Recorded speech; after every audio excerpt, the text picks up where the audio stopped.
Historia del mundo, de la prehistoria a nuestros días, por John Morris Roberts. 28.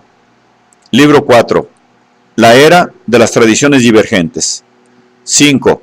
La formación de Europa. En comparación con Bizancio o el Califato, después de la caída del Imperio Romano, la Europa, situada al oeste del río Elba, fue durante varios siglos un lugar atrasado, casi insignificante. Sus fronteras no tardaron en ser mucho más reducidas que las que habían delimitado los territorios de la cristiandad occidental. Sus habitantes se sentían un vestigio asediado, y en cierto modo esa era la realidad. El Islam les había aislado de África y de Oriente Próximo, y las incursiones árabes atormentaban sus costas meridionales. A partir del siglo VIII, la violencia aparentemente inexplicable de los pueblos escandinavos, a los que llamamos vikingos, caía regularmente, una y otra vez, sobre las costas, los valles fluviales y las islas del norte. En el siglo IX, el frente oriental era hostigado por los magiares paganos. Europa se formó en un mundo hostil y bárbaro. Los cimientos de una nueva civilización hubieron de ponerse en medio de la barbarie y el atraso, que solo un puñado de hombres estaba en condiciones de domesticar y cultivar. Europa fue durante mucho tiempo un importador cultural. Hubieron de pasar siglos hasta que su arquitectura pudo compararse con la del pasado clásico, la de Bizancio o la de los imperios asiáticos. Y cuando el resurgimiento fue posible, se inspiró en el estilo de la Italia bizantina y en el arco ojival de los árabes. Durante ese prolongado periodo, no hubo en Occidente ciencia ni escuela que pudieran equipararse con las de la España árabe o Asia. La cristiandad occidental tampoco pudo producir una unidad política efectiva ni una justificación teórica del poder como el Imperio de Oriente y los califatos. Durante siglos, aún los más grandes reyes europeos eran poco más que caudillos bárbaros a los que los hombres se aferraban en busca de protección y por miedo a algo peor. De haber provenido del Islam, ese algo bien podría haber sido mejor. En algunas ocasiones, ese resultado debió de parecer posible, pues los árabes se establecieron no solo en España, sino también en Sicilia, Córcega, Cerdeña y las Islas Baleares. Durante mucho tiempo, los europeos temieron que pudieran llegar mucho más lejos.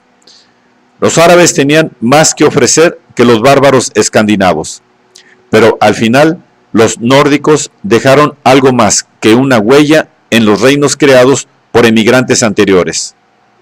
En cuanto a la cristiandad eslava y Bizancio, estaban culturalmente escindidos de la Europa católica y poco podían aportar, aunque fueron un amortiguador que salvó a Europa de recibir plenamente el impacto de los nómadas del este y del Islam.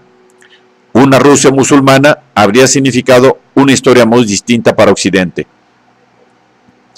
En términos generales, antes del año 1000, la cristiandad occidental significaba la mitad de la península ibérica, todo el territorio de la moderna Francia y de la Alemania al oeste del río Elba, Bohemia, Austria, la península itálica e Inglaterra. En las márgenes de esta zona se encontraban las bárbaras, pero cristianas, Irlanda y Escocia, y al final de estos siglos los reinos escandinavos. El término Europa comenzó a aplicarse a esta zona en el siglo X. Hubo incluso un cronista español que llamó europeos a los vencedores del año 732. La zona que ocupaban carecía prácticamente de salida al mar, aunque el Atlántico era un mar abierto. Apenas había lugares a donde ir en esa dirección, una vez que Islandia fue colonizada por los noruegos, mientras que el Mediterráneo occidental, la vía hacia otras civilizaciones y su comercio, era un lago árabe. Solo un estrecho cauce de comunicación marítimo con un Bizancio cada vez más ajeno llevó a Europa cierto alivio para su existencia introvertida y limitada. La gente crecía acostumbrada a la privación más que a la oportunidad. Se apiñaba bajo el dominio de una clase guerrera cuya protección necesitaba. De hecho, lo peor había acabado en el siglo X.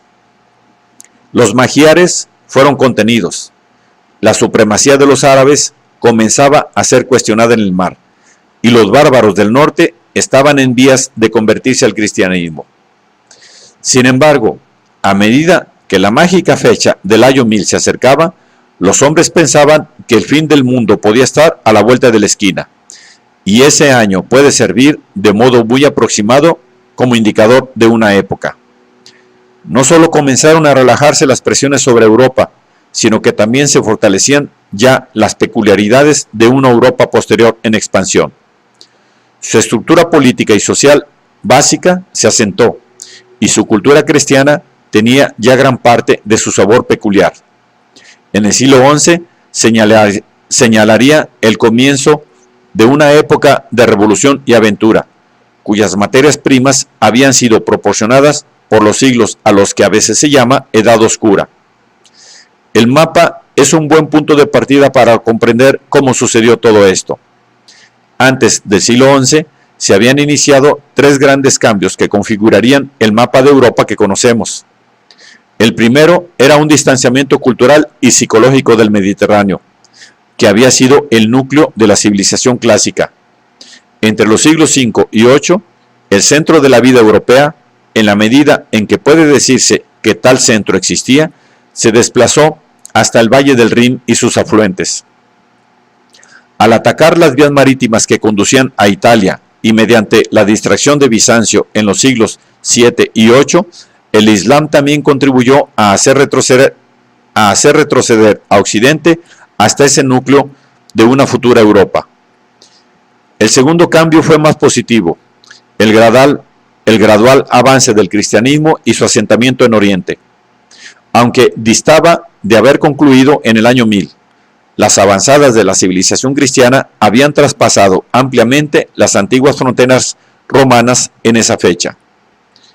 El tercer cambio fue la disminución de la presión de los bárbaros.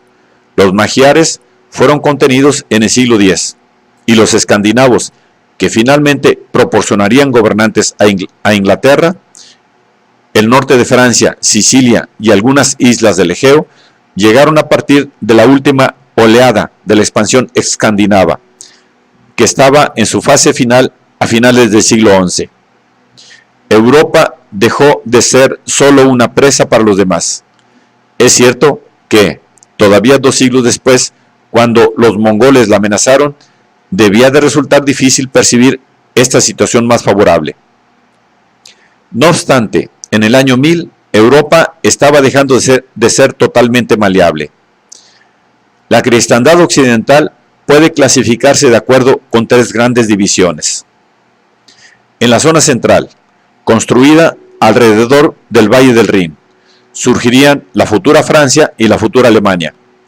A continuación, había una civilización del litoral mediterráneo occidental que abarcaba al principio Cataluña, el Languedoc y Provenza. Con el tiempo y al recuperarse Italia de los siglos de barbarie, esta zona se extendió más al este y al sur.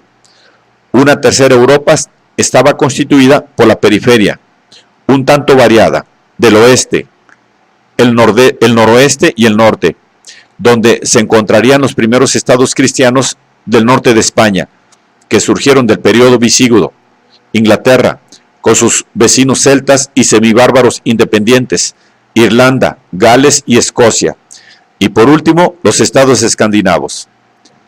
No debemos ser excesivamente categóricos en relación con este cuadro. Había zonas que podían asignarse a una u otras de estas 3 regiones, como Aquitania, Gascuña y a veces Borgoña. No obstante, estas distinciones son lo bastante reales como para ser útiles. La experiencia histórica, así como el clima y la raza, hicieron que pudieran apreciarse diferencias significativas entre estas regiones, aunque, obviamente, la mayoría de sus habitantes no debían de saber en cuál de ellas vivían. Sin duda, sin duda, les interesaban más las diferencias entre ellos y sus vecinos que la aldea cercana que las existentes y sus vecinos de la aldea cercana que las existentes entre su región y las vecinas. Vagamente conscientes de que formaban parte de la cristiandad, muy pocos de ellos debían de tener ni siquiera una noción aproximada de lo que había en las terribles tinieblas que se extendían más allá de esa idea reconfortante. El origen del núcleo territorial del occidente medieval fue la herencia de los francos. Había menos ciudades que en el sur, pero esto importaba poco. Un asentamiento como París se veía menos afectado por el hundimiento del comercio que, por ejemplo, Milán. La vida estaba centrada en la tierra, y los aristócratas eran guerreros victoriosos convertidos en terratenientes. Partiendo de esta base, los francos comenzaron la colonización de Alemania. Protegieron a la Iglesia y fortalecieron y transmitieron una tradición de monarquía cuyos orígenes se hallaban en los poderes mágicos de los gobernantes merovingios. Aún así, durante siglos, las estructuras del Estado fueron frágiles, dependientes de reyes fuertes, pues el gobierno era una actividad personal. Las costumbres e instituciones francas no ayudaban. Después de Clodoveo, aunque hubo continuidad dinástica, una sucesión de reyes empobrecidos y por tanto débiles condujeron a un incremento de la independencia de los aristócratas poseedores de tierras, que guerreaban entre sí. Tenían la riqueza con la que se podía comprar el poder. Una familia originaria de Austrasia llegó a eclipsar el linaje real merovingio. De esa familia provenía Carlos Martel, un soldado que contuvo el avance de los árabes en Tours en el año 732 y que apoyó a San Bonifacio, el evangelizador de Alemania.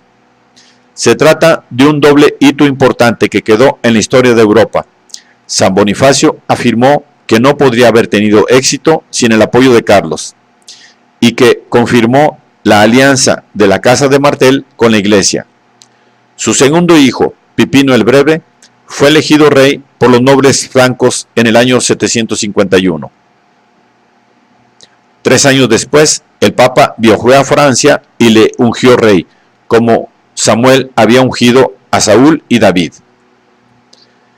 El papado necesitaba un amigo poderoso.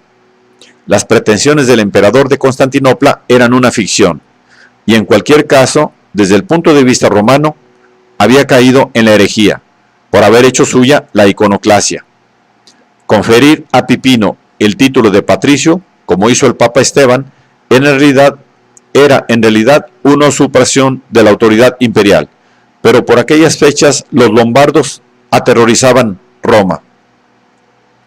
El papado recuperó el dividendo de su inversión casi de inmediato. Pipino derrotó a los lombardos y en el año 756 estableció los estados pontificios del futuro mediante la concesión de Rávena a San Pedro. Este fue el comienzo de 11 siglos de poder temporal, la autoridad secular de la que el Papa disfrutó sobre sus dominios como cualquier otro gobernante. Se había creado un eje franco-romano, del que surgieron la reforma de la Iglesia franca, nuevas colonizaciones y la conversión misionera en Alemania, donde se libraron guerras contra los sajones paganos, el rechazo de los árabes al otro lado de los Pirineos y la conquista de Septimania y Aquitania. Todos estos hechos significaron grandes beneficios para la Iglesia. No es de extrañar, pues, que el Papa Adriano I dejase de fechar los documentos oficiales con el año de reinado del emperador de Bizancio, ni que acuñase monedas con su propio nombre. El papado disponía de una nueva base para la independencia. No obstante, la nueva magia de la unción tampoco beneficiaba en exclusiva a los reyes, aunque podía sustituir o desdibujar misteriosamente a la antigua taumaturgia merovingia y elevar a los reyes por encima de los hombres corrientes al margen del poder que ya detentaba. El Papa obtuvo la sutil insinuación de autoridad en el poder de administrar el óleo sagrado. Pipino, como todos los reyes francos, dividió su territorio al morir. pero la herencia franca se reunificó plenamente de nuevo en el año 771 con su hijo primogénito. No era otro que Carlomagno, que fue coronado emperador en el año 800, el más grande de los carolingios, nombre que recibiría después la dinastía. No tardó en adquirir el aura de la leyenda.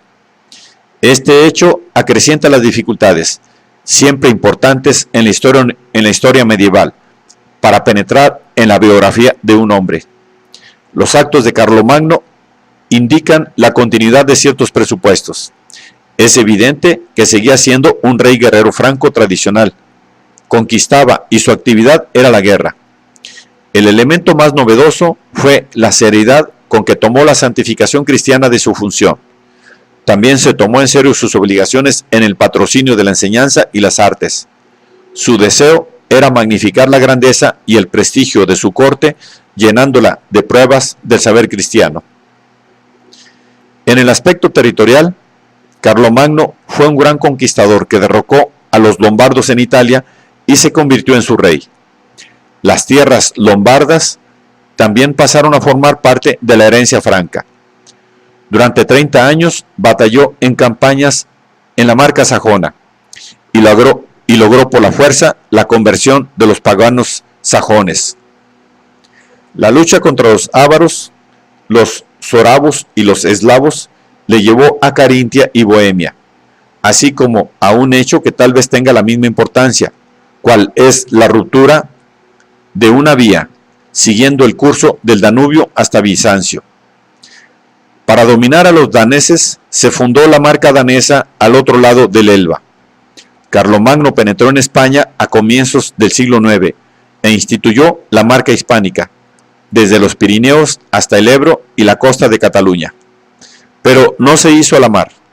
Los visigodos habían sido la última potencia marítima de Europa occidental. Carlomagno formó un reino más extenso que cualquier otro de Occidente, desde el Imperio Romano.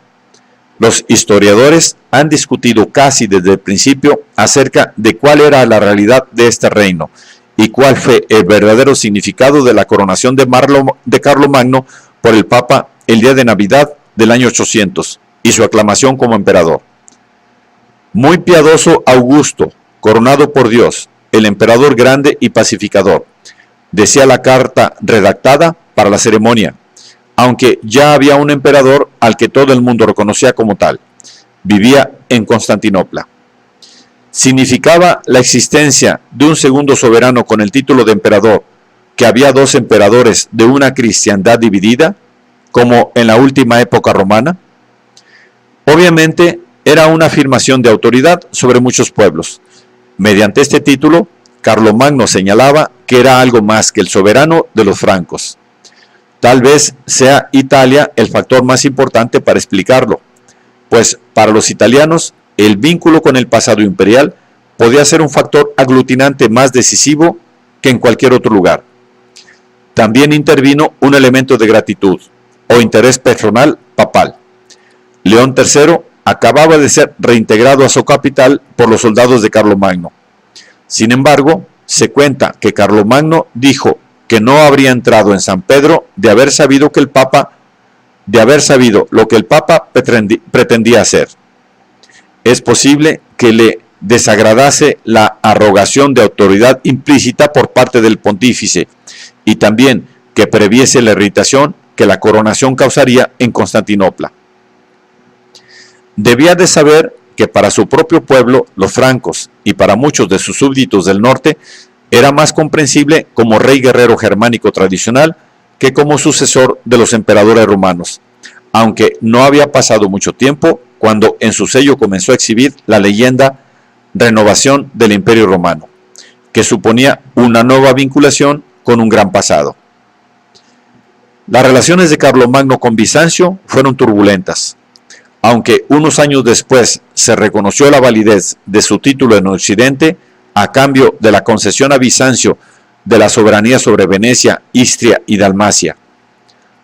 Con otro gran estado, el califato abasí, Carlomagno mantuvo unas relaciones un tanto formales, pero no hostiles.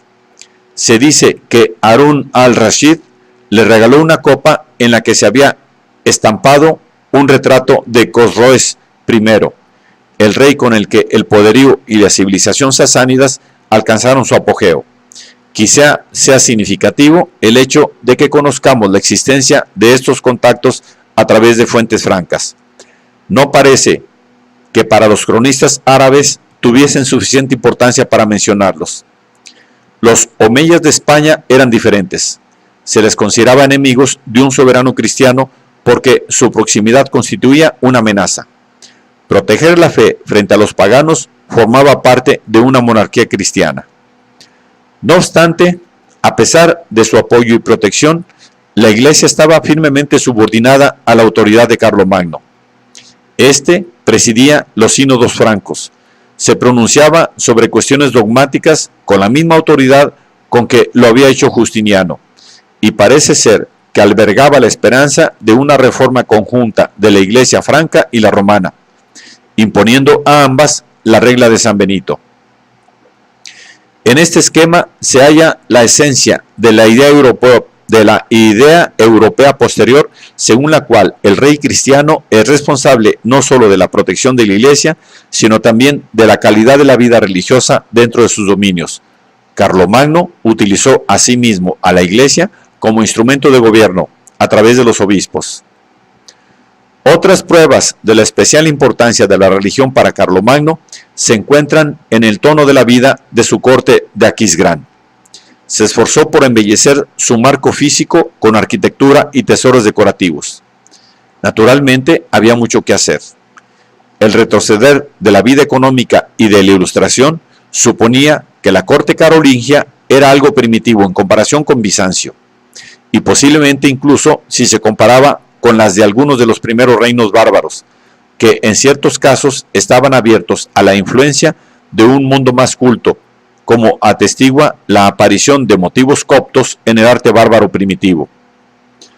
Cuando los hombres de Carlomagno llevaron a Aquisgrán materiales e ideas de Rávena, el arte bizantino también penetró con mayor libertad en la tradición europea septentrional y los modelos clásicos siguieron influyendo en sus artistas.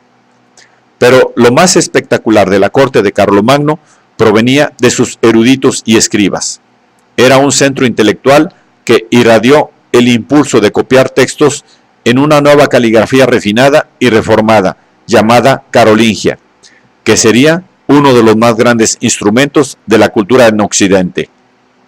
Carlomagno confiaba en utilizarla para suministrar una copia auténtica de la regla de San Benito a cada monasterio de su reino. Pero la expresión fundamental del potencial de una nueva caligrafía se puso de manifiesto por primera vez al copiarse la Biblia. Esta iniciativa tenía un fin que trascendía lo simplemente religioso, pues el relato de las Escrituras habría de ser interpretado como una justificación del régimen carolingio. La historia judía del Antiguo Testamento estaba llena de ejemplos de reyes guerreros, piadosos y ungidos. La Biblia fue el texto principal de las bibliotecas monásticas que comenzaban a ser reunidas en los territorios francos.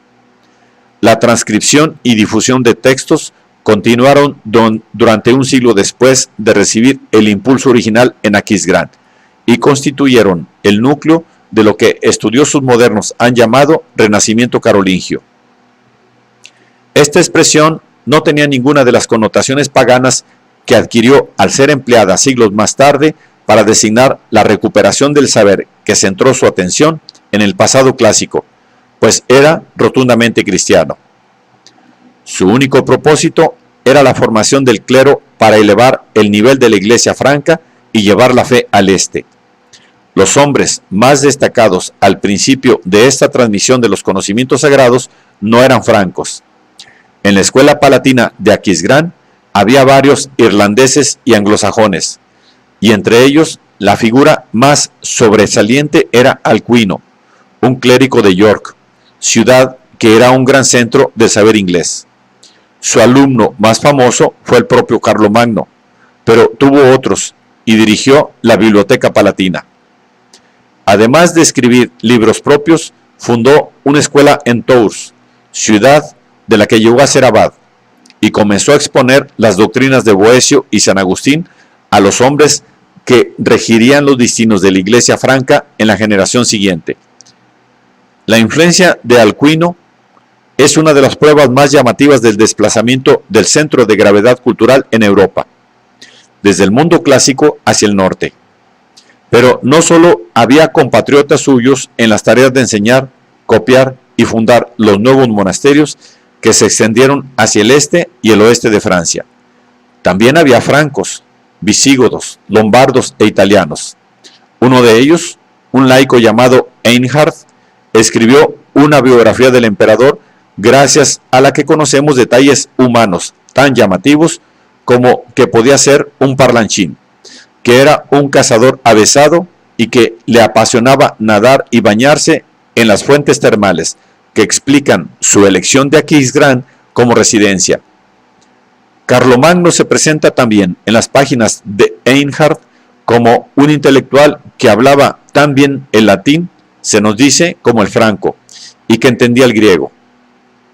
Este dato resulta más creíble porque también se nos cuentan sus intentos de escribir, guardando libretas bajo la almohada para poder hacerlo en el lecho. Pero, dice Einhard, aunque lo intentaba con denuedo, había empezado muy tarde.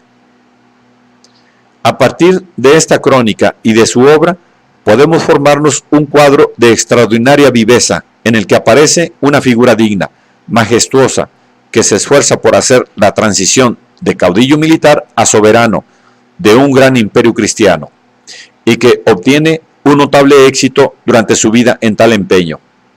Es evidente que su presencia física era impresionante. Es probable que fuese mucho más alto que la mayoría de su séquito, y los hombres veían en él la imagen de un alma regia, alegre, justa y magnánima, así como la del paladín heroico a quien los poetas y los juglares cantarían durante siglos. Su autoridad era un espectáculo más majestuoso que cualquier otro que se hubiera visto hasta entonces en las tierras bárbaras. Al comenzar su reinado, la corte era todavía peripatética. Normalmente se desplazaba de un lugar a otro a lo largo del año. Cuando Carlomagno murió, dejó un palacio y un tesoro permanentes en el lugar donde debía ser enterrado. Había sido capaz de reformar los pesos y las medidas, y había dado a Europa la división de la libra de plata en 240 peniques, denari, que en las Islas Británicas perduró durante 11 siglos, pero su poder también era muy personal. Este aspecto puede deducirse de sus intentos de impedir que sus nobles sustituyeran a los jefes tribales, estableciéndose en posiciones hereditarias propias, y de la reiterada emisión de capitulares o instrucciones a sus servidores, señales de que sus deseos no eran cumplidos. En última instancia, incluso Carlomagno solo podía confiar en el gobierno personal, y esto significaba una monarquía basada en su propio dominio y en el producto de éste, así como en los grandes hombres que estuvieron lo bastante cerca de él como para poder supervisarlos. Estos vasallos estaban vinculados al emperador por juramentos especialmente solemnes, pero incluso ellos comenzaron a darle problemas a medida que fue envejeciendo. En cuanto a su legado territorial, Carlomagno pensaba en términos tradicionales francos. Hizo planes para dividirlo, y solo el accidente de la muerte prematura de sus hijos aseguró la transmisión indivisa del imperio al hijo más joven, Luis el Piadoso, en el año 814. Junto con el imperio se legaron el título imperial, que Carlomagno concedió a su hijo, y la alianza de la monarquía y el papado. 2 años después de su sucesión, el Papa coronó a Luis en una segunda ceremonia, y solo ello retrasó la división. Los sucesores de Carlomagno tenían su autoridad. Los sucesores de Carlomagno no tenían su autoridad ni su experiencia, ni quizá tampoco interés en controlar unas fuerzas centrípetas. Se forjaron lealtades regionales en torno a ciertos individuos, y una serie de divisiones culminaron finalmente en el reparto en los 3 nietos de Carlomagno. Entre los 3 nietos de Carlomagno, el Tratado de Verdún del año 843 que tuvo grandes consecuencias. En virtud de este acuerdo, el reino nuclear de los territorios francos, con centro en la orilla occidental del Valle del Rin, incluida la capital de Carlomagno, Aquisgrán, le correspondió a Lotario, el emperador reinante, por lo que se llamó Lotaringia, con el añadido del Reino de Italia. Al norte de los Alpes, el acuerdo unió Provenza, Borgoña y Lorena, y los territorios situados entre el Escalda, el Mosa, el Saona y el Ródano. Al este se encontraba un segundo bloque de territorios de habla teutónica entre el Rin y las marcas germánicas, que correspondieron a Luis el Germánico. Finalmente, en el oeste, una franja de territorio que incluía Gascoña, Septimania, Aquitania y más o menos el equivalente al resto de la Francia moderna, fue para un medio hermano de los anteriores, Carlos el Calvo. El Tratado de Verdún no tardó en generar problemas, pero fue decisivo en un sentido amplio e importante, pues sentó las bases de la distinción política entre Francia y Alemania, cuyas raíces se encuentran en el oeste y el este de la antigua Francia. Entre una y otra, el tratado creó una tercera unidad lingüística, étnica, geográfica y económica muy inferior. Lotaringia nació en parte porque había 3 hijos a los que proveer de territorios. La futura historia franco-alemana se caracterizaría en buena medida por la manera de repartir este tercer territorio entre unos vecinos condenados a codiciarlo y, por consiguiente, propensos a distanciarse debido a la rivalidad mutua. Ninguna casa real podía garantizar un flujo continuo de reyes capaces, como tampoco estos podían comprar para siempre la lealtad de sus partidarios entregando tierras. Gradualmente, y siguiendo los pasos de sus predecesores, el poder de los carolingios declinó. Los indicios de la ruptura se multiplicaron. Apareció un reino independiente de Borgoña, y la gente comenzó a añorar la gran época de Carlomagno, síntoma significativo de decadencia y descontento. La historia de los francos occidentales y la de los francos orientales comenzaron a ser cada vez más divergentes. En la Francia occidental, los carolingios duraron algo más de un siglo después de Carlos el Calvo. Al término del reinado de este, Bretaña, Flandes y Aquitania eran independientes a efectos prácticos. La monarquía franca occidental comenzó, pues, el siglo X en una posición de debilidad, y además tuvo que hacer frente a los ataques de los vikingos.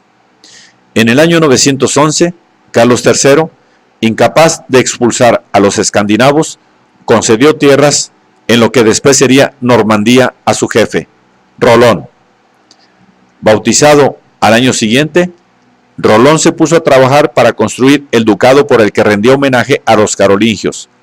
Sus compatriotas escandinavos continuaron llegando y estableciéndose en sus territorios hasta finales del siglo X, pero de alguna manera no tardaron en ser franceses en cuanto a la lengua y las leyes. Después de estos hechos, la unidad de los francos occidentales se desmoronó con mayor rapidez si cabe.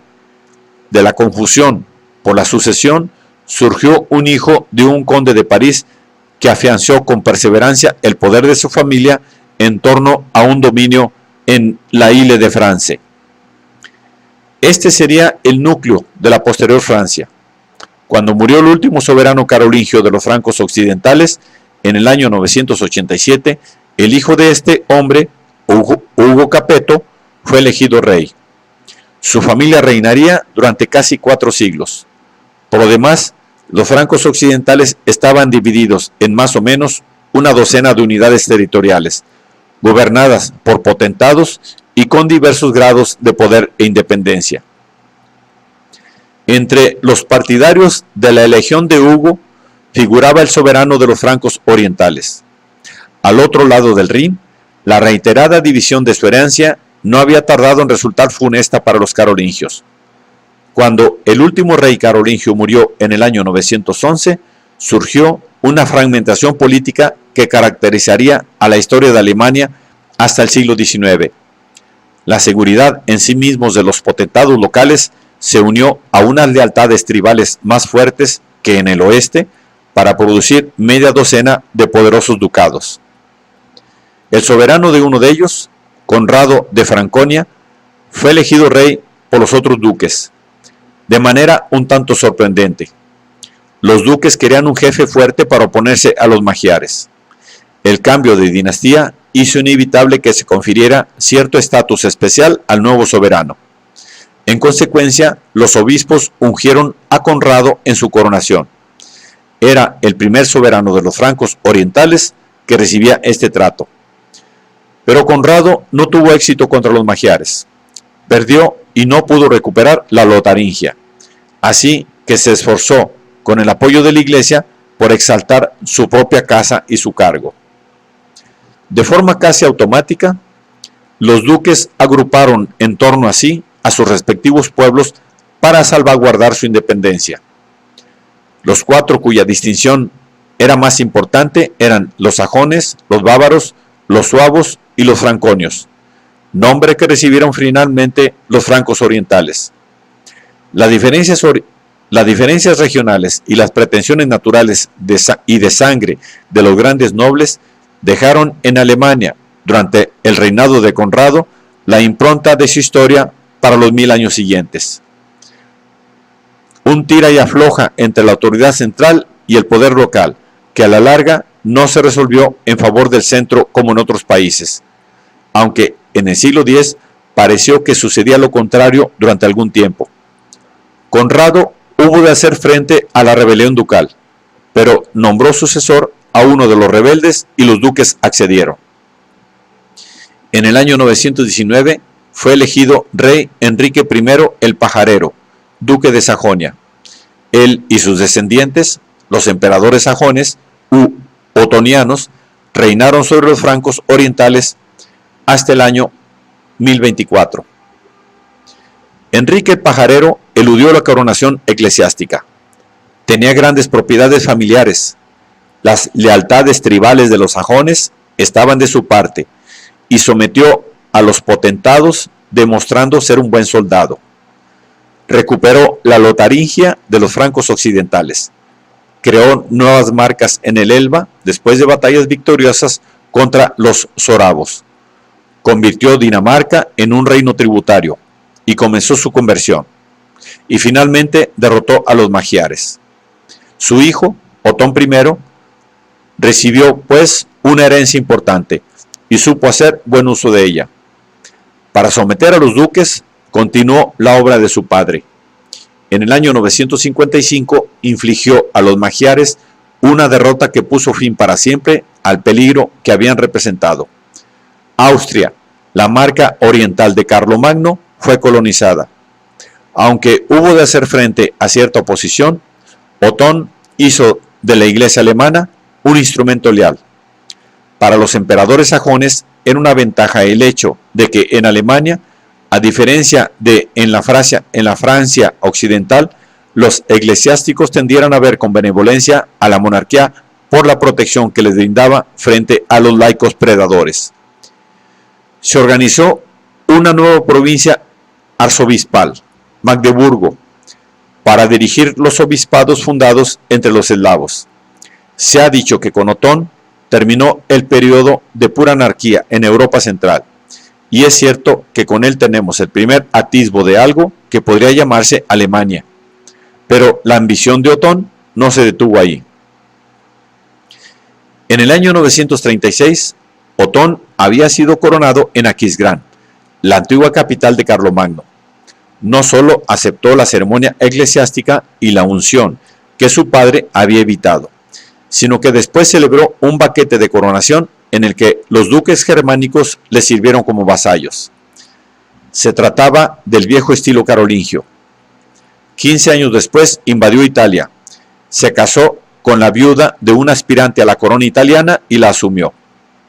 Sin embargo, el Papa le negó la coronación imperial. 10 años después, en 962, Otón regresó a Italia respondiendo a la petición de ayuda del Papa, y en esta ocasión fue coronado por el pontífice.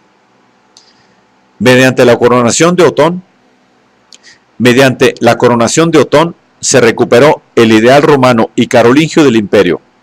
Las coronas germánica e italiana se unían de nuevo en lo que un día se llamaría Sacro Imperio Romano Germánico, que duraría casi 1000 años.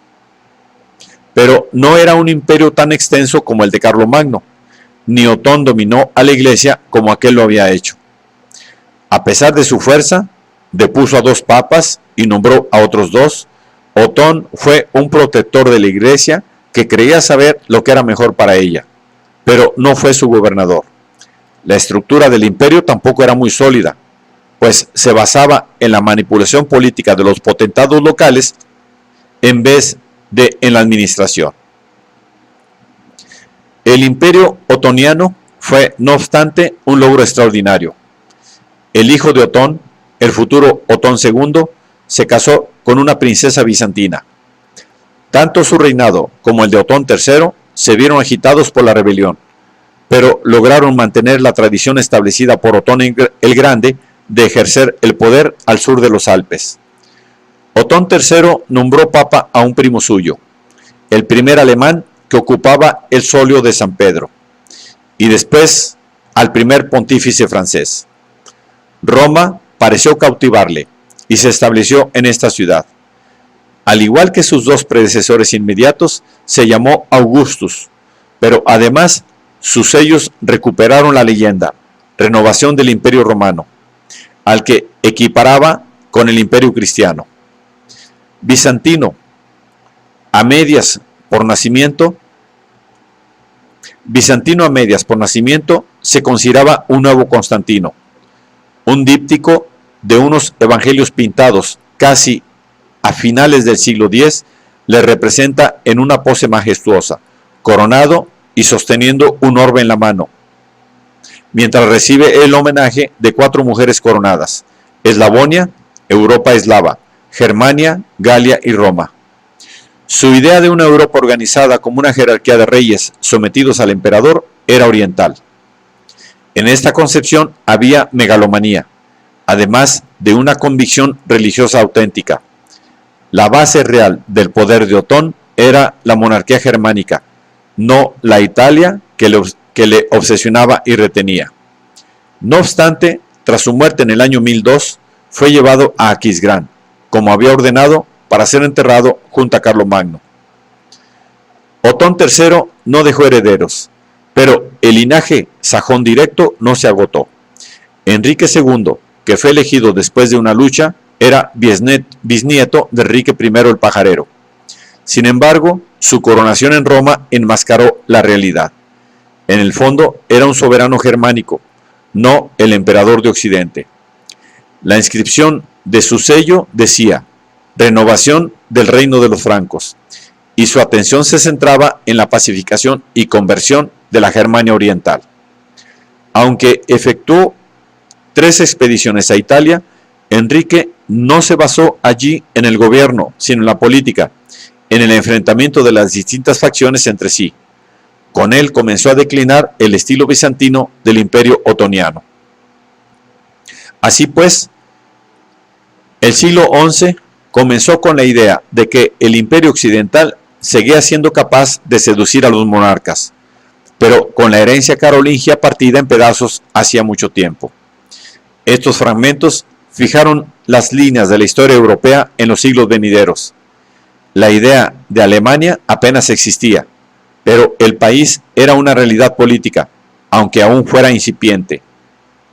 La curiosa estructura federal que surgiría a partir de la Edad Media alemana sería el último refugio de la idea imperial en Occidente, el Sacro Imperio Romano Germánico. Mientras tanto, en Francia también se trazaba la línea principal del futuro, aunque no se pudiera distinguir en aquella época.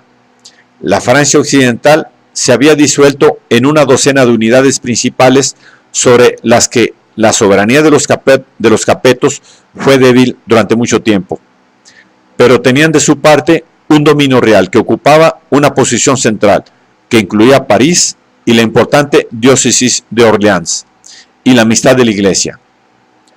Todo esto equivalía a ventajas en manos de reyes capaces, y en los 3 siglos siguientes se sucederían los reyes capaces.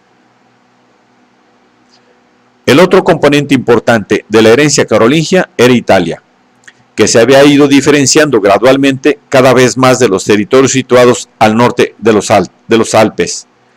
Desde el siglo VII había evolucionado alejándose de la posibilidad de integrarse en la Europa septentrional y acercándose de nuevo al resurgimiento como parte de la Europa mediterránea. A mediados del siglo VIII, gran parte de Italia había sido sojuzgada por los lombardos.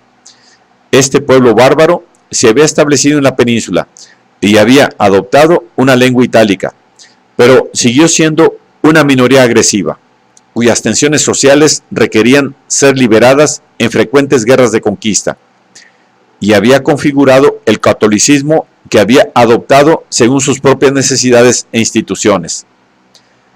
A pesar de la supervivencia teórica de las reclamaciones jurídicas de los emperadores de Oriente, la única potencia que pudo igualar su poderío en Italia hasta el siglo VIII fue el papado. Cuando los principados lombardos comenzaron a consolidarse bajo una monarquía vigorosa, esta presencia dejó de ser suficiente. De allí la evolución de la diplomacia papal hacia la alianza con los carolingios. Una vez sometido el reino lombardo por Carlomagno, no hubo rival en la península para los estados papales, aunque tras el declive del poder de los carolingios, los papas hubieron de enfrentarse al poder creciente de los potentados italianos y a la propia aristocracia romana. La Iglesia occidental estaba en su punto más bajo de cohesión y unidad, y el trato dispensado por los otonianos al papado mostraba el poco poder que éste tenía. Un mapa italiano anárquico era otra de las consecuencias de esta situación. El norte era un revoltijo de pequeños estados feudales. Solo Venecia era muy próspera. Durante 2 siglos había avanzado por el Adriático y su máximo gobernante acababa de asumir el título de duque. Es posible que Venecia pueda considerarse más una potencia levantina o adriática que mediterránea. En el sur existían ciudades-estado organizadas como repúblicas, en Gaeta, Amalfi y Nápoles, y en el centro de la península estaban los estados pontificios. Sobre todo el territorio se cernía a la sombra de las incursiones islámicas hasta puntos tan septentrionales como Pisa, mientras que en Tarento y Bari aparecieron emiratos en el siglo IX. Estos no serían duraderos, pero los árabes completaron la conquista de Sicilia en el año 902 y mantuvieron su dominio durante 1 siglo y medio con profundas repercusiones. Los árabes también configuraron el destino de las otras costas del Mediterráneo occidental en Europa. No solo se habían establecido en España, sino que incluso tenían bases más o menos permanentes en Provenza. Una de ellas era Saint-Tropez. Los habitantes de las costas europeas del Mediterráneo tenían forzosamente una relación compleja con los árabes, que para ellos aparecían tanto en el papel de filibusteros como en el de mercaderes. Esta mezcla no era distinta de la que podía observarse de los descendientes de los vikingos, con la salvedad de que los árabes mostraban escasa tendencia a asentarse. El sur de Francia y Cataluña eran zonas donde los francos habían seguido la conquista goda, pero muchos factores las diferenciaban del norte franco. Las reminiscencias físicas del pasado romano abundaban en estas regiones, al igual que una agricultura mediterránea. Otra característica distintiva fue la aparición de una familia de lenguas romances en el sur, de las que el catalán y el provenzal fueron las más duraderas. En el año 1000, la Europa periférica del norte apenas incluía Escandinavia. Si el criterio para la inclusión es el cristianismo,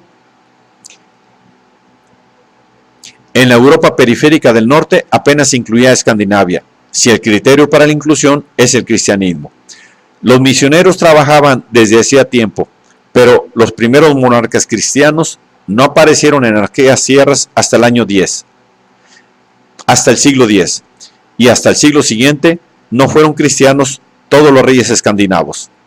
Mucho antes de ese momento, los escandinavos paganos habían cambiado la historia de las islas británicas y el margen septentrional de la cristiandad. Por razones que, como en el caso de muchos otros movimientos populares, no están en modo alguno claras, pero que posiblemente tienen su raíz en la superpoblación, los escandinavos comenzaron a salir de sus territorios de origen a partir del siglo VIII. Equipados con dos buenos instrumentos técnicos, una embarcación que podía cruzar los mares a remo y a vela y remontar ríos pocos profundos, y un rechoncho carguero que podía albergar a familias numerosas, sus bienes y animales durante 6 o 7 días en el mar. Surcaron los mares durante 4 siglos y dejaron tras ellos una civilización que al final se extendía desde Groenlandia hasta Kiev. No todos buscaban lo mismo. Los noruegos, que llegaron hasta Islandia, las Islas Feroe, las Órcadas y más al oeste, aún querían colonizar. Los suecos, que penetraron en Rusia y que sobreviven en los documentos históricos con el nombre de varegos, estaban más ocupados en el comercio. Los daneses fueron los autores de la mayor parte de los actos de pillaje y piratería, por los que son recordados los vikingos. En cualquier caso, todos los motivos de las migraciones escandinavas estaban interrelacionados. Ninguna rama de estos pueblos tenía el monopolio de ninguno de ellos. La colonización vikinga de islas remotas fue su logro más espectacular. Sustituyeron por completo a los pictos en las Islas Órcadas y en las Shetland, y desde ahí extendieron su dominio a las Feroe, antes deshabitadas, salvo por algunos monjes irlandeses y sus ovejas, y a la isla de Man. En las costas, el poblamiento vikingo fue más duradero y profundo que en el interior de Escocia e Irlanda, donde la colonización comenzó en el siglo IX. Sin embargo, la lengua irlandesa registra su importancia mediante la adopción de palabras escandinavas en el comercio, y el mapa de Irlanda la señala mediante la situación de Dublín, fundada por los vikingos, que no tardó en convertirse en un importante centro comercial. La colonia más próspera fue Islandia. Los eremitas irlandeses se habían anticipado a los vikingos también en esta isla, y estos no llegaron a sus tierras en gran número hasta finales del siglo IX. En el año 930 podía haber unos 10.000 islandeses escandinavos que vivían de la agricultura y la pesca, en parte para su propia subsistencia y en parte para producir mercancías con las que comerciar, como pescado en salazón. Ese año se fundó el Estado islandés y se celebró la primera reunión del Althing, al que los románticos amantes de la historia antigua consideraron después el primer Parlamento Europeo. Esta asamblea tenía más de consejo de los grandes hombres de la comunidad que de órgano representativo moderno, y seguía la práctica noruega anterior. Pero la continuidad del antecedente histórico de Islandia es extraordinaria en este aspecto. En el siglo X se fundaron colonias escandinavas en Groenlandia, donde los asentamientos perdurarían durante 5 siglos. Después desaparecieron, probablemente porque los colonos fueron expulsados por esquimales, que se vieron obligados a desplazarse hacia el sur debido al avance de los hielos. Sobre los descubrimientos y los asentamientos en territorios más occidentales podemos decir mucho menos. Las sagas, los poemas heroicos de la Islandia medieval nos hablan de la exploración de Vinlandia, la tierra donde los escandinavos vieron cómo crecían las vides silvestres, y del nacimiento en ella de un niño, cuya madre regresó después a Islandia y partió de nuevo de la isla para llegar a Roma en peregrinación, antes de instalarse en un retiro altamente santificado en su tierra natal. Existen motivos razonablemente fundados para creer que un asentamiento descubierto en Terranova es escandinavo, pero por el momento no podemos ir mucho más allá en el descubrimiento de huellas, de los predecesores de Colón. Para la tradición occidental, las actividades coloniales y mercantiles de los vikingos quedaron oscurecidas desde el principio por su terrible impacto como maleantes. Es cierto que tenían algunas costumbres muy desagradables, como la de descoyuntar tirando de brazos y piernas, pero esto era algo común a la mayoría de los bárbaros. Debemos admitir, por tanto, cierta exageración, sobre todo porque nuestras principales pruebas proceden de las plumas de eclesiásticos doblemente horrorizados, como cristianos y como víctimas, por los ataques contra iglesias y monasterios. Naturalmente, como paganos, los vikingos no veían ninguna santidad especial en las concentraciones de metales preciosos y alimentos tan convenientemente dispuestos en tales lugares, y los consideraban objetivos especialmente atractivos. Tampoco fueron los vikingos los primeros que incendiaron monasterios en Irlanda. No obstante, sea cual sea la importancia que se otorgue a tales consideraciones, es indiscutible que el impacto vikingo en el norte y el oeste de la cristiandad fue muy grande y aterrador. Su primer ataque contra Inglaterra tuvo lugar en el año 793 y su víctima fue el monasterio de Lindisfarne. El ataque conmocionó al mundo eclesiástico, aunque el monasterio siguió existiendo durante 80 años más. Las incursiones sobre Irlanda tuvieron lugar 2 años después. En la primera mitad del siglo IX, los daneses iniciaron un hostigamiento de Frisia que continuó regularmente año tras año, saqueando las mismas ciudades una y otra vez. A continuación, fue atacada la costa francesa. En el año 842, la ciudad de Nantes fue saqueada y se produjo una gran matanza. Unos años después, un cronista francés se lamentaba de que el interminable torrente de vikingos nunca deja de crecer. Ciudades tan interiores como París, Limoges, Orleans, Tours, Angulema fueron atacadas. Los vikingos se habían convertido en piratas profesionales. España no tardó en sufrir sus correrías, y los árabes también fueron hostigados. En el año 844, los vikingos asaltaron Sevilla. En el 859, atacaron incluso Nimes y saquearon Pisa, aunque una flota árabe les causó grandes sufrimientos al regresar a sus tierras. En su momento de mayor gravedad, piensan algunos estudiosos, la invasión vikinga estuvo a punto de destruir la civilización de la Francia occidental. Lo cierto es que la presencia histórica de los francos occidentales sería más perdurable que la de sus hermanos del este, y los vikingos ayudaron a configurar las diferencias entre la futura Francia y la futura Alemania. En el oeste, los estragos impusieron nuevas responsabilidades a los potentados locales, mientras que el control central y real se desmoronaba, y la gente dirigía su mirada cada vez más hacia sus señores locales en busca de protección. Cuando Hugo Capeto llegó al trono, su posición era en gran medida la de primus inter pares, en una sociedad evidentemente feudal. No todas las iniciativas de los gobernantes para conjurar la amenaza vikinga terminaron en fracaso. Es preciso admitir que Carlomagno y Luis el Piadoso no hubieron de hacer frente a unos ataques tan potentes y persistentes como sus sucesores, pero lograron defender los puertos vulnerables y las desembocaduras de los ríos con cierta eficacia. Los vikingos podían ser derrotados, y de hecho lo fueron, si se les llevaba a batallas campales en toda regla, y aunque hubo dramáticas excepciones, los principales centros del occidente cristiano fueron defendidos con éxito en términos generales. Lo que no podían impedirse eran las reiteradas incursiones a pequeña escala sobre las costas.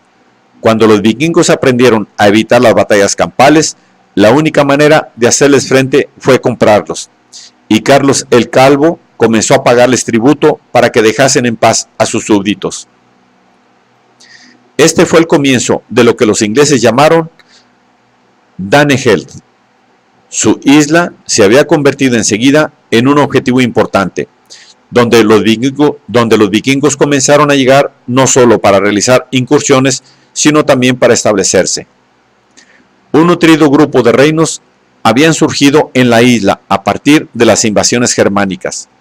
En el siglo VII, muchas de las personas de origen romano-británico vivían junto a las comunidades de los nuevos pobladores, mientras que otras habían sido rechazadas hasta las zonas más accidentadas de Gales y Escocia. El cristianismo continuó su difusión gracias a misioneros irlandeses que partían de la misión romana que había fundado Canterbury. Esta compitió con la iglesia celta más antigua hasta el 664, una fecha crucial. Aquel año, un rey de Northumbria se pronunció a favor de adoptar la fecha de la Pascua fijada por la iglesia romana, con ocasión de un sínodo de eclesiásticos celebrado en Whitby. Fue una elección simbólica que determinó que la futura Inglaterra se adhiriese a las tradiciones romanas y no a las celtas.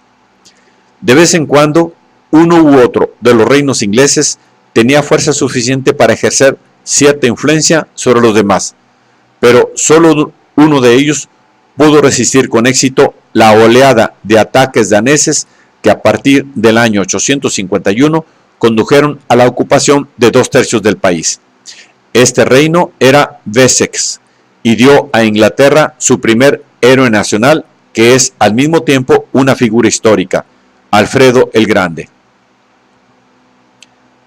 Cuando tenía 4 años de edad, Alfredo había sido llevado a Roma por su padre y rindió honores consulares por parte del Papa. La monarquía de Wessex estuvo indisolublemente unida al cristianismo y a la Europa carolingia. Defendió la fe frente al paganismo en la misma medida en que defendió Inglaterra contra un pueblo extranjero. En el año 871, Alfredo infligió la primera derrota decisiva a un ejército danés en Inglaterra. Es importante señalar que unos años después, el rey danés accedió no solo a retirarse de Wessex, sino también a aceptar la conversión al cristianismo. No cabía duda de que los daneses habían llegado a Inglaterra para quedarse, se habían establecido en el norte, pero también de que podía haber divisiones entre ellos. Alfredo no tardó en ser el jefe de todos los reyes ingleses que aún perduraban, y finalmente solo quedó él. Recuperó Londres, y cuando murió en el año 899, el periodo más grave de incursiones danesas había terminado, y sus descendientes gobernarían un país unido. Incluso los pobladores de Danlo, la zona caracterizada hasta nuestros días por los topónimos y las formas de hablar escandinavos, como la correspondiente a la colonización danesa definida por Alfredo, aceptaron su dominio. Pero esto no fue todo. Alfredo también había fundado una serie de baluartes, burgos, como parte de un nuevo sistema de defensa nacional mediante la recaudación de tributos locales. Estos núcleos no solo ofrecieron a sus sucesores unas bases para proseguir la reducción del Danelaw, sino que también establecieron gran parte del modelo de urbanización medieval de los primeros tiempos en Inglaterra. Sobre ellos se construyeron ciudades cuyos emplazamientos continúan habitados en nuestros días. Finalmente, con menguados recursos, Alfredo emprendió la lenta regeneración cultural e intelectual de su pueblo. Los estudiosos de su corte, como los de Carlomagno, actuaron mediante la copia y la traducción. Se pretendía que los nobles y los clérigos anglosajones aprendiesen las enseñanzas de Beda y Boecio en su propia lengua.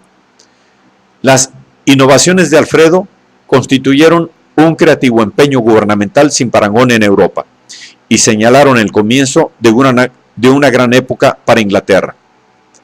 Tomó forma la estructura de los condados rurales y se estableció unos límites territoriales que perduraron hasta 1974.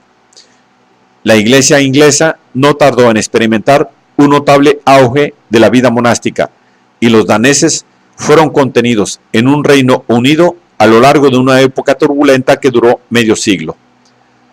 Solo cuando la capacidad falló en el linaje de Alfredo, la monarquía anglosajona tuvo problemas y se produjo una nueva ofensiva vikinga. Se pagaron cantidades colosales de danhels hasta que un rey danés, en esta ocasión cristiano, derrocó al rey inglés y después murió, dejando a un joven hijo para que gobernara su conquista. Este no era otro que el célebre Canuto, durante cuyo reinado Inglaterra formó parte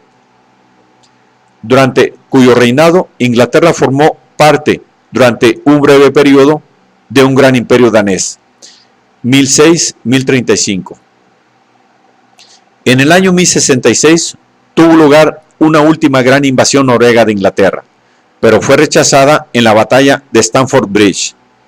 En aquellas fechas, todas las monarquías escandinavas eran cristianas y la cultura vikinga era absorbida en formas cristianas. Esta cultura dejó muchas pruebas de su individualidad y su fuerza, tanto en el arte celta como en el producido en el continente. Sus instituciones perduran en Islandia y en otras islas. El legado escandinavo fue muy acentuado durante siglos en la lengua y las pautas sociales inglesas, en la aparición del ducado de Normandía y sobre todo en la literatura de las sagas.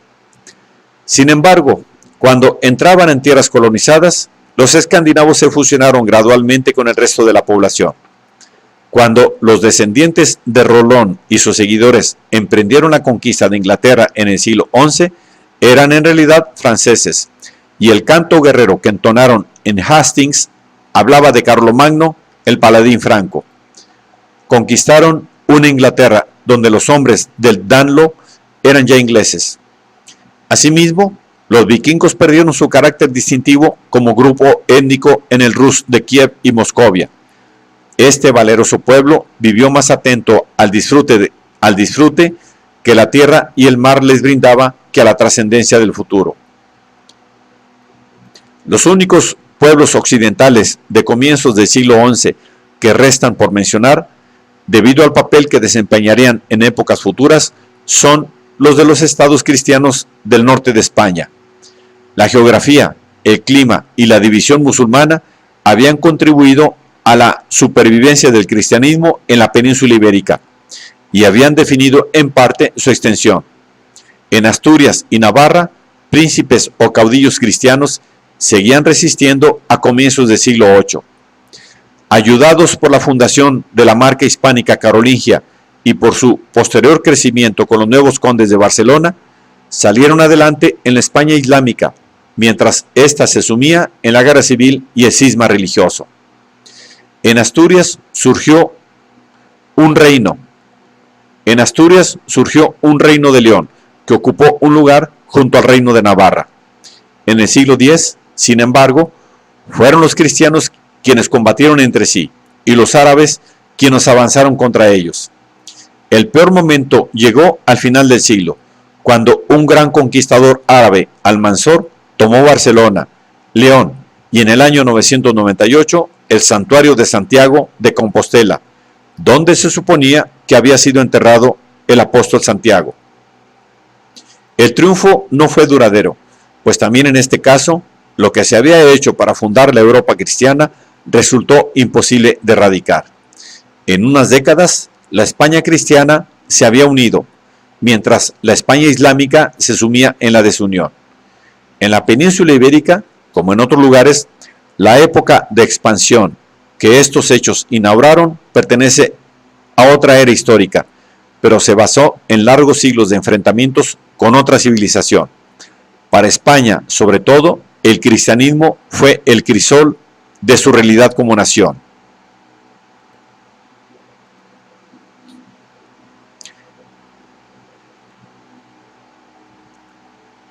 El ejemplo de la península ibérica indica hasta qué punto la formación del mapa de Europa coincide con la del mapa de la Iglesia. Pero insistir únicamente en las misiones coronadas con éxito y en los vínculos con monarcas poderosos puede inducir a error.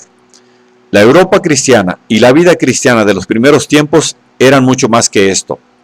La Iglesia occidental ofrece uno de los grandes ejemplos de éxito de la historia, pero sus dirigentes entre el final del mundo antiguo y los siglos XI o XII se sintieron aislados y asediados durante mucho tiempo en un mundo pagano o semipagano. Cada vez más enfrentados con la ortodoxia oriental y finalmente casi aislados de ella, no es de extrañar que la cristiandad occidental desarrollase una intransigencia agresiva casi como reflejo defensivo. Era otro signo de su inseguridad. Tampoco es cierto que las amenazas proviniesen únicamente de enemigos del exterior. Dentro de la cristiandad occidental, también la Iglesia se sintió acorralada y sitiada. Luchó en medio de poblaciones todavía semipaganas para mantener intactas sus enseñanzas y prácticas, al mismo tiempo que bautizaba cuanto podía de una cultura con la que tenía que convivir, sopesando con precisión las concesiones que podía hacer a la práctica o la tradición locales y distinguiéndolas de una renuncia total a los principios. Todo esto hubo de hacerlo con un clero en el que muchos de sus integrantes, quizá la mayoría, eran hombres sin estudio, no mucha disciplina y dudosa espiritualidad. Tal vez no sea extraño que los dirigentes de la Iglesia pasasen por alto a veces la inmensa ventaja de la que disfrutaron al no tener que enfrentarse a ningún rival espiritual en Europa occidental, una vez que el Islam fue rechazado por Carlos Martel. Solo tuvieron que competir con un paganismo residual y con la superstición, y la Iglesia sabía cómo desenvolverse en estos frentes. Mientras tanto, los grandes hombres de este mundo la rodeaban, unas veces dispuestos a colaborar, otras con esperanza, siempre como una amenaza potencial, y a menudo real, pero para la independencia de la Iglesia respecto de la sociedad por cuya salvación se habían esforzado. Inevitablemente, gran parte de la historia resultante es la del papado. Se trata de la institución central y mejor documentada del cristianismo. Sus archivos son uno de los motivos por los que se le ha prestado tanta atención, hecho que debería mover a reflexión acerca de lo que se puede conocer sobre la religión en estos siglos. Aunque el poder papal tuvo altibajos alarmantes, la división del antiguo imperio significó que, si en algún lugar de Occidente había un defensor de los intereses de la religión, este no era otro que Roma, pues no tenía rival eclesiástico alguno. Después de Gregorio Magno, obviamente, era inviable mantener la teoría de una sola iglesia cristiana en un solo imperio, aun cuando el exarca imperial permaneciese en Rávena. El último emperador que fue a Roma lo hizo en el año 663 y el último papa que viajó a Constantinopla lo hizo en el 710. Después tuvo lugar la controversia de los iconoclastas, que causó graves daños ideológicos. Cuando Rávena cayó ante el renovado avance de los lombardos, el Papa Esteban partió con destino a la corte de Pipino, no a la de Bizancio. No había deseo alguno de romper con el Imperio de Oriente, pero los ejércitos francos podían ofrecer una protección que ya no era posible recibir de Oriente. Una protección necesaria asimismo porque los árabes amenazaban Italia desde el comienzo del siglo VIII y porque la presencia de los potentados autóctonos italianos era cada vez más palpable en el reflujo de la hegemonía lombarda. Hubo momentos muy malos en los 2 siglos y medio que siguieron a la coronación de Pipino. Roma parecía tener muy pocas cartas en sus manos, y a veces solo para cambiar un señor por otro. Su reivindicación de la primacía tenía que ver con el respeto debido a la custodia de los restos de San Pedro y al hecho de que la sede era indudablemente la única apostólica de Occidente. Una cuestión de historia más de poder práctico. Durante mucho tiempo, los papas apenas pudieron gobernar de modo efectivo, ni siquiera dentro de los dominios temporales, pues no tenían ni fuerzas armadas apropiadas ni una administración civil. Como los grandes propietarios de Italia, estaban expuestos a los predadores y los chantajes. Carlomagno solo fue el primero, y quizá el más altruista, de una serie de emperadores que afirmaron con toda claridad ante el papado sus ideas sobre las posiciones respectivas del papa y del emperador como guardianes de la iglesia. Los otonianos fueron grandes hacedores y deshacedores de papas. Los sucesores de San Pedro no podían acoger con agrado los enfrentamientos, pues tenían mucho que perder. En el balance había otro factor, aunque sus repercusiones se pondrían de manifiesto lentamente. La concesión de territorios al papado por parte de Pipino constituiría, en su momento, el núcleo de un poderoso estado territorial italiano. En la coronación de emperadores por el Papa había reivindicaciones veladas, quizá de la identificación de emperadores legítimos. Es significativo que con el paso del tiempo los papas retiraran de la ceremonia de coronación imperial, como también de la de los reyes ingleses y franceses, el uso del crisma. La mezcla especialmente sagrada de aceite y bálsamo que se utilizaba para la ordenación de sacerdotes y la coronación de obispos, sustituyéndolo por simple aceite. De ese modo se expresaba una realidad oculta durante mucho tiempo, pero fácilmente comprensible para una época acostumbrada a los símbolos. El Papa confería la corona y el sello del reconocimiento de Dios al emperador. Es posible, por tanto, que lo hiciera condicionalmente. La coronación de Carlomagno por León, como la de Pipino por Esteban, pudo ser convenientemente, pero contenía una potente semilla. Cuando, como sucedía a menudo, las debilidades personales y las disputas sucesorias perturbaban la tranquilidad de los reinos francos, Roma podía ganar terreno. Desde un punto de vista más inmediato y práctico, el apoyo de reyes poderosos era necesario para la reforma de las iglesias locales y para sostener la empresa misionera en Oriente. A pesar de los celos del clero local, la iglesia franca experimentó grandes cambios. En el siglo X, lo que el Papa decía era muy importante al norte de los Alpes. De la entente del siglo VIII surgió gradualmente la idea de que correspondía al Papa decir cuál debía ser la política de la Iglesia, así como la de que los obispos de las iglesias locales no debían pervertirla. Se estaba forjando un gran instrumento de normalización.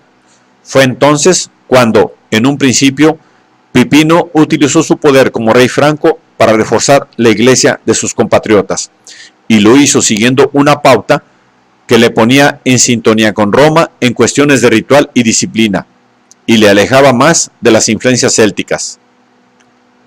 La balanza de las ventajas y las desventajas se inclinó durante mucho tiempo de un lado a otro, mientras los límites de los poderes efectivos de los papas sufrían altibajos. No deja de ser significativo que fuera después de una nueva subdivisión de la herencia carolingia, por la que la corona de Italia se separaba de Lotaringia cuando Nicolás I logró imponer con más éxito las reivindicaciones papales.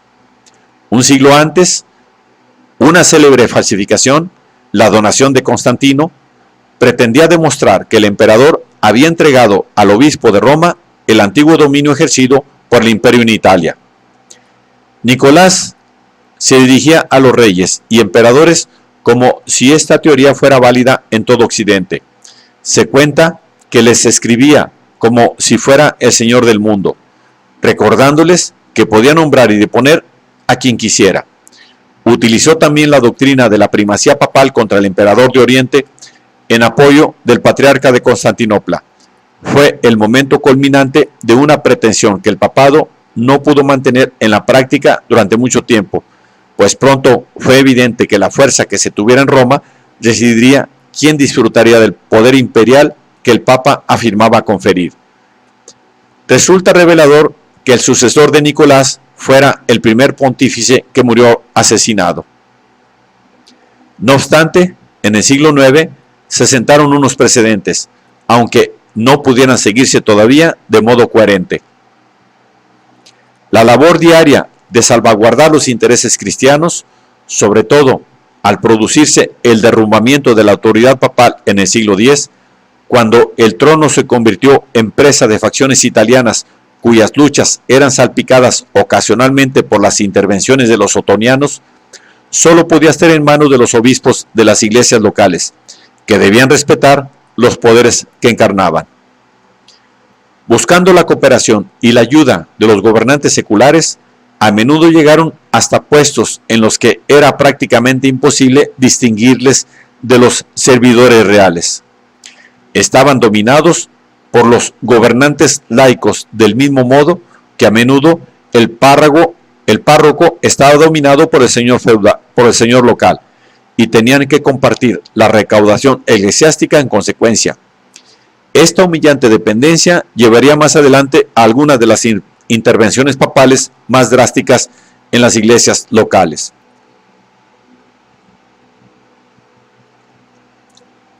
Los obispos también hicieron muchas cosas positivas. En particular, alentaron a los misioneros. Esta actitud también tenía su lado político. En el siglo VIII, la regla de San Benito estaba arraigada en Inglaterra, y a este hecho le siguió un gran movimiento misionero anglosajón, cuyas figuras más destacadas fueron San Willibrordo en Frisia y San Bonifacio en Alemania, independientes en gran medida de los obispos francos orientales. Los anglosajones afirmaron la supremacía de Roma. Sus conversos tendían, pues, a mirar directamente al trono de San Pedro en busca de la autoridad religiosa. Muchos peregrinaron a Roma. Este énfasis papal desapareció en las etapas posteriores de la evangelización del Este, o mejor dicho, se hizo menos evidente debido a la labor directa de los emperadores germánicos y sus obispos. Las misiones se combinaron con la conquista y se organizaron nuevas diócesis como mecanismos gubernamentales. Otro gran movimiento creativo, el de la Reforma del siglo X, debió algo al episcopado, pero nada al papado. Fue un movimiento monástico que disfrutó del apoyo de algunos gobernantes. Su esencia era la renovación de los ideales monásticos. Un grupo de nobles fundaron nuevos monasterios que pretendían recordar sus orígenes a un monacato degenerado. La mayoría de ellos estaban en los antiguos territorios centrales carolingios, desde Bélgica hasta Suiza, y entre Borgoña al oeste y Franconia al este, la zona de la que había irradiado el impulso reformador. Al término del siglo X, comenzó a obtener el apoyo de príncipes y emperadores. El patrocinio de estos condujo finalmente al temor de que los laicos se entrometiesen en los asuntos de la Iglesia, pero hizo posible recuperar el papado de una nulidad estrechamente italiana y dinástica. La más célebre de las nuevas fundaciones fue la abadía Borgoña de Cluny, fundada en el año 910. Durante casi 2 siglos y medio, esta abadía fue el centro de la reforma de la Iglesia. Sus monjes siguieron una conversión revisada de la regla benedictina y desarrollaron algo totalmente nuevo, una nueva orden religiosa basada no solo en un estilo de vida uniforme, sino en una organización basada en una disciplina centralizada. Todos los monasterios benedictinos habían sido comunidades independientes, pero los nuevos monasterios cluniacenses estaban subordinados en su totalidad al abad de Cluny, que era el general de un ejército de, finalmente, miles de monjes que solo ingresaban en sus respectivos monasterios después de un periodo de formación en el monasterio matriz.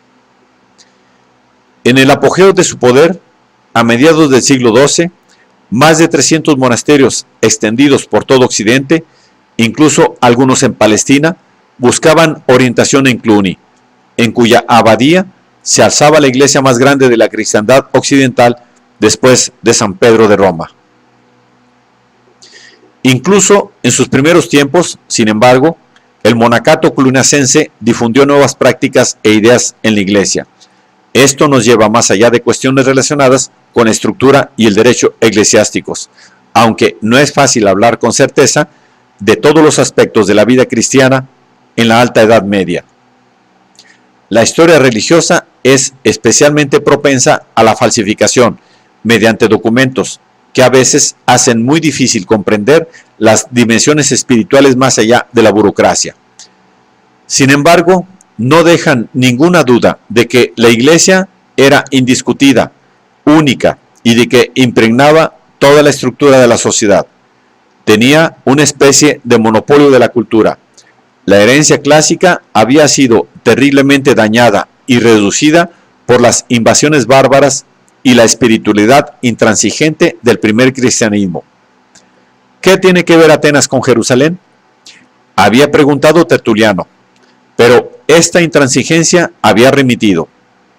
En el siglo X, lo que se había conservado del pasado clásico había sido preservado por eclesiásticos, sobre todo por los benedictinos y los copistas de las escuelas palatinas, que transmitieron no solo la Biblia, sino también compilaciones latinas del saber griego.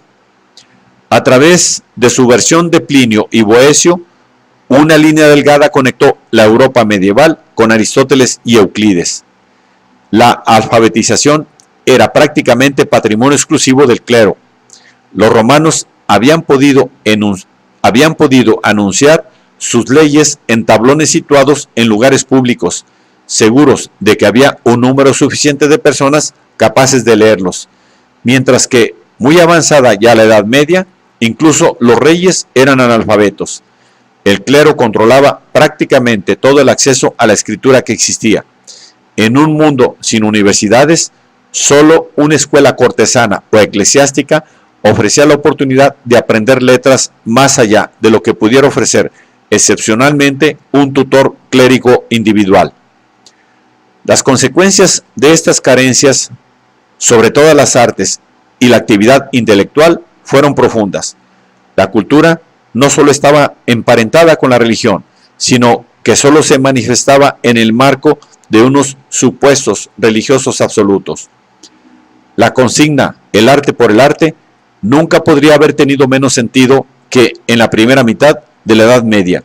La historia, la filosofía, la teología y la iluminación desempeñaban su papel en el sostenimiento de una cultura sacramental, aunque, por muy restringido que fuese, el legado que transmitieron, en tanto en cuanto no fuera judío, era clásico, es decir, basado en los cánones grecorromanos. Cuando se corre el peligro de sufrir vértigo en tales cimas de la generalización cultural, es saludable recordar que podemos saber muy poco directamente acerca de lo que debe considerarse, desde el punto de vista teológico y estadístico, como algo mucho más importante que este aspecto, y de hecho, como la actividad central de la Iglesia. Se trata de la labor diaria de exhortar, enseñar, casar, bautizar, confesar y orar. Toda la vida religiosa del clero secular y de los laicos que tenían su centro en la administración de los principales sacramentos. La Iglesia hacía uso en estos siglos de unos poderes que en muchos casos los fieles no podían distinguir con claridad de los de la magia. Los utilizaba para inculcar la civilización a un mundo bárbaro. Su éxito fue ingente, aunque no disponemos apenas de información directa sobre este proceso, a excepción de la referida a sus momentos más efectistas, cuando una conversión o un bautismo espectaculares revelan, por el mismo hecho de ser registrados, que nos hallamos en presencia de algo atípico. La realidad social y económica de la Iglesia nos resulta mucho más conocida. Los clérigos y las personas a su cargo eran numerosos, y la Iglesia controlaba gran parte de la riqueza de la sociedad. La Iglesia era un gran terrateniente. Los ingresos que respaldaban su labor procedían de sus tierras, y un monasterio o un cabildo catedralicio podían ser dueños de propiedades muy extensas. Las raíces de la Iglesia estaban firmemente hundidas en la economía del momento, hecho que, de entrada, suponía algo muy primitivo. Por difícil que resulte medirlo con exactitud, Hay muchos síntomas de recesión económica en Occidente al término de la antigüedad. No todo el mundo percibió el retroceso por igual. Los sectores económicos más desarrollados se hundieron casi por completo. El trueque sustituyó al dinero y la economía monetaria resurgió con gran lentitud. Los merovingios comenzaron a acuñar plata, pero durante mucho tiempo no hubo en circulación muchas monedas, en particular monedas de pequeñas denominaciones. Las especias desaparecieron de la dieta corriente. El vino se convirtió en un lujo caro y la mayoría de la gente comía y bebía pan y gachas, cerveza y agua. Los escribas volvieron al pergamino, que podía obtenerse a escala local, en lugar de papiro, que resultaba difícil de conseguir.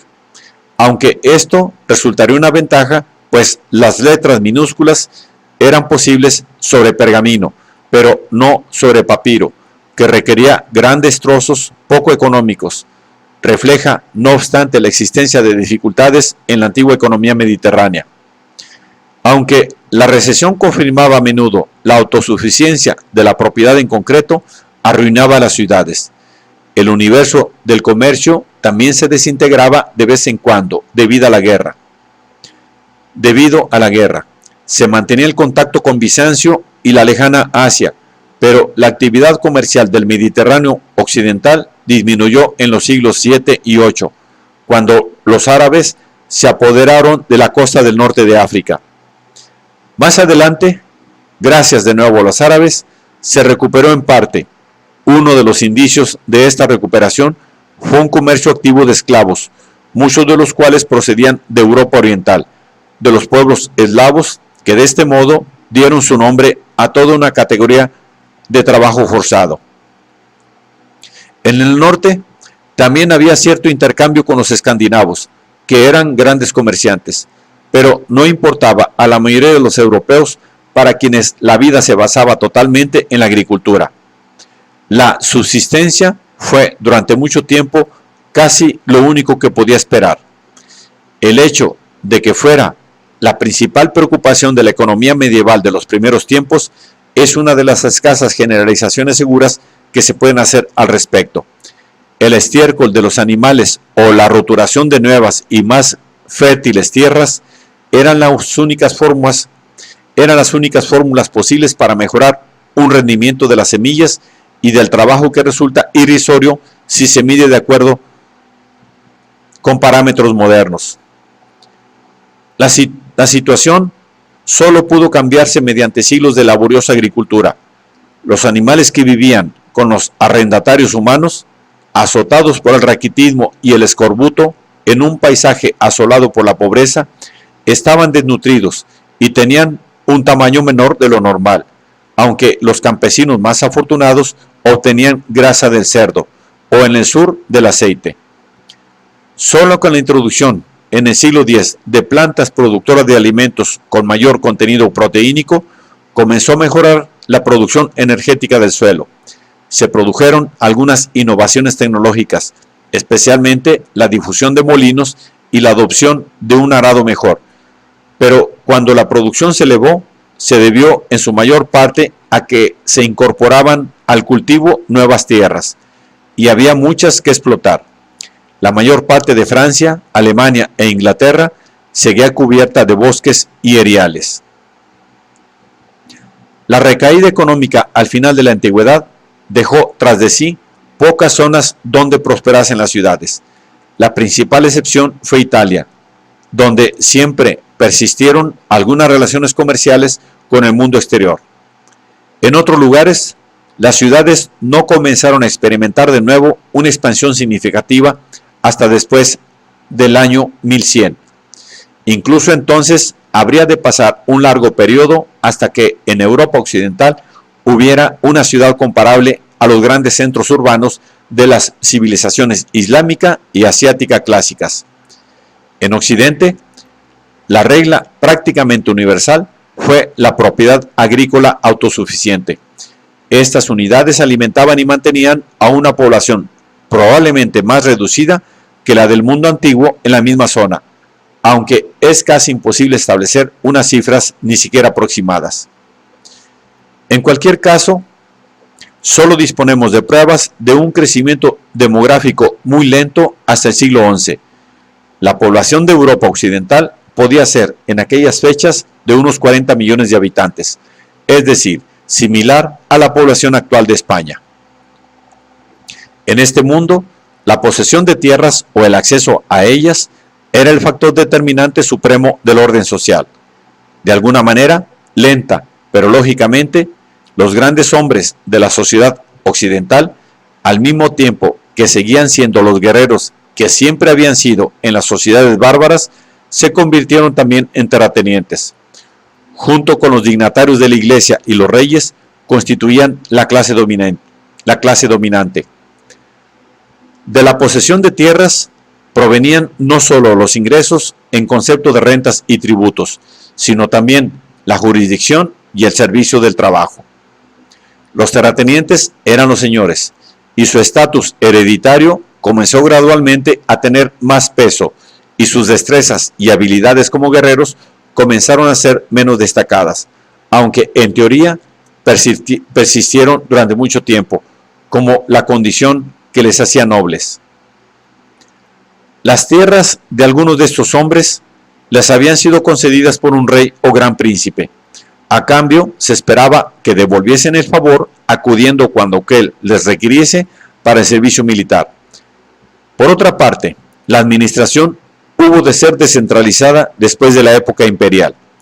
Los reyes bárbaros carecían de los recursos burocráticos y culturales necesarios para gobernar directamente grandes zonas.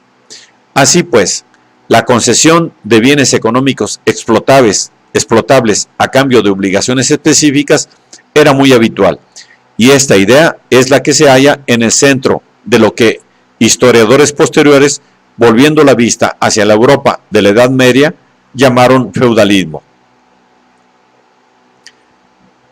Muchos tributarios se incorporaron a esta corriente. Tanto la costumbre romana como la germánica favorecían la elaboración de tal idea. También contribuyó el hecho de que en los tiempos posteriores del imperio, o en la época turbulenta de la Galia merovingia, se hubiese convertido en un fenómeno habitual, en el que los hombres se encomendasen a un gran señor en busca de protección. A cambio de esta, le ofrecían una lealtad específica y servicio.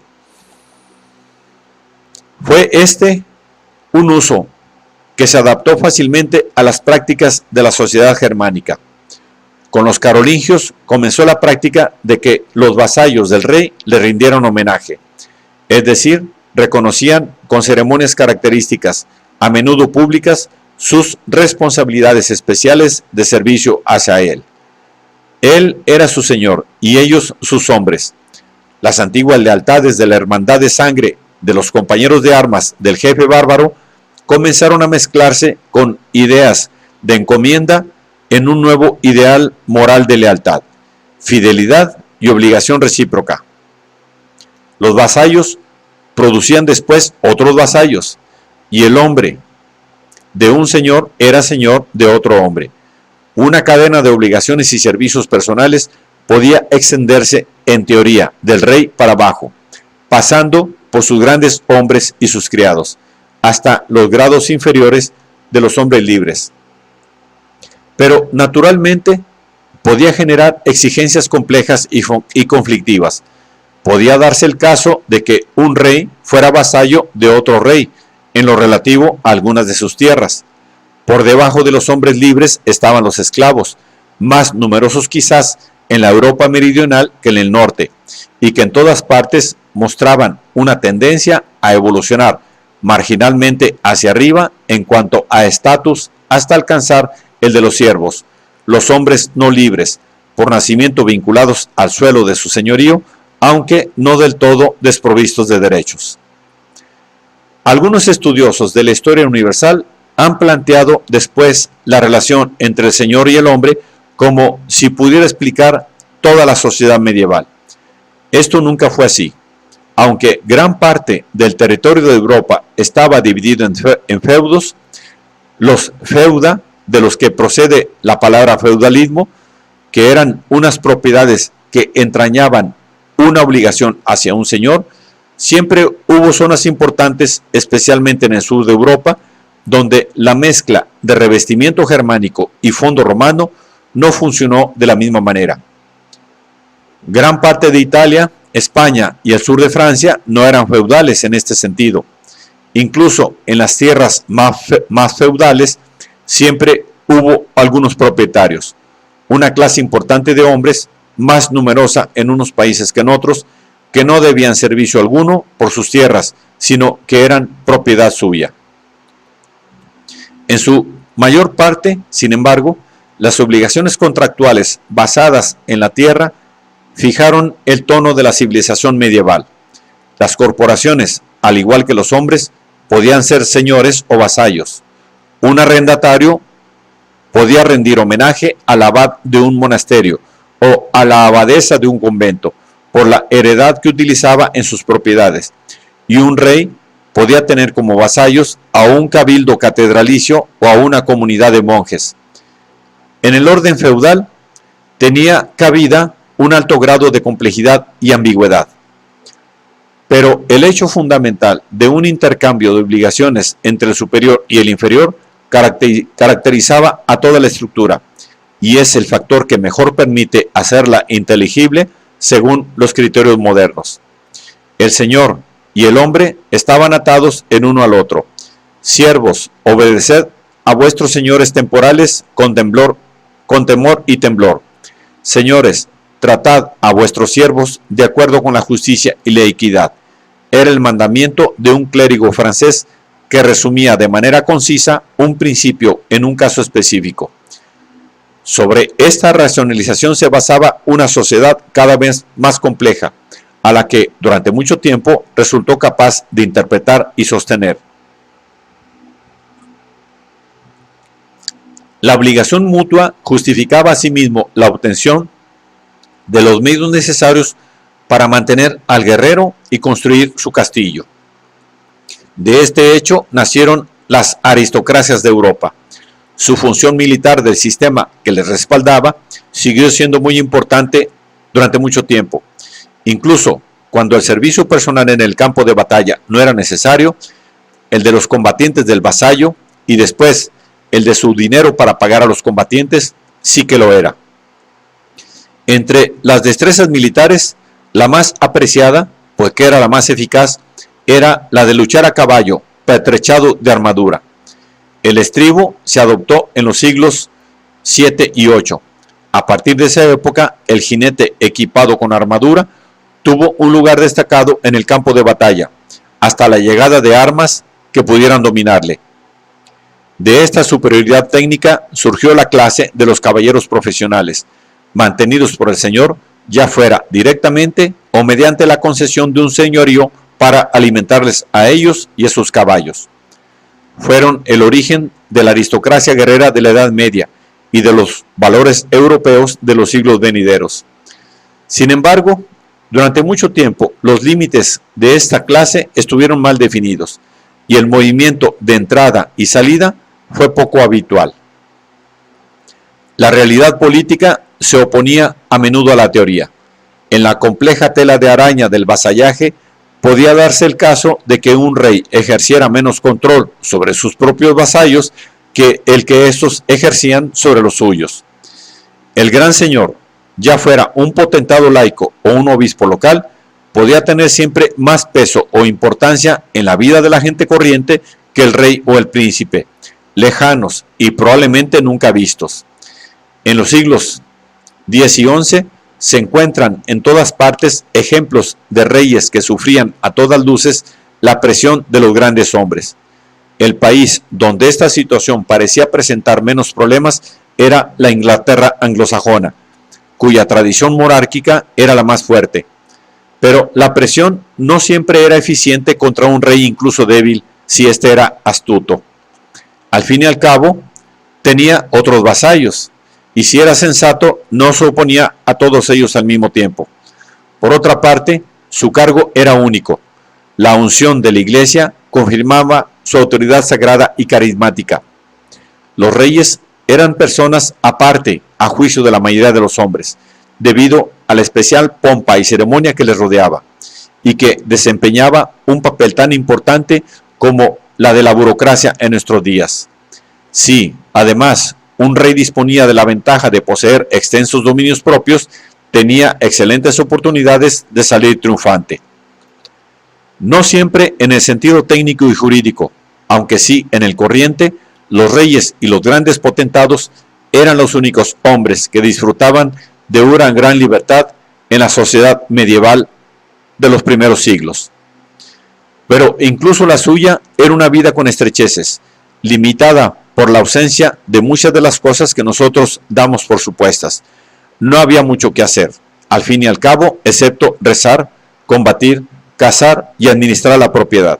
No había profesiones a las que pudieran incorporarse los hombres, excepto la eclesiástica, y la posibilidad de innovación en el estilo o en el contenido de la vida diaria era escasa.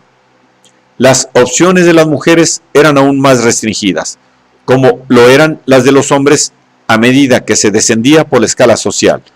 La situación solo cambió con el gradual resurgir del comercio y de la vida urbana debido a la expansión económica. Obviamente, las líneas divisorias apenas tienen valor en estas cuestiones, pero lo cierto es que hasta después del año 1100 no comienza una expansión económica importante y solo entonces tenemos la sensación de dejar atrás una sociedad todavía semibárbara.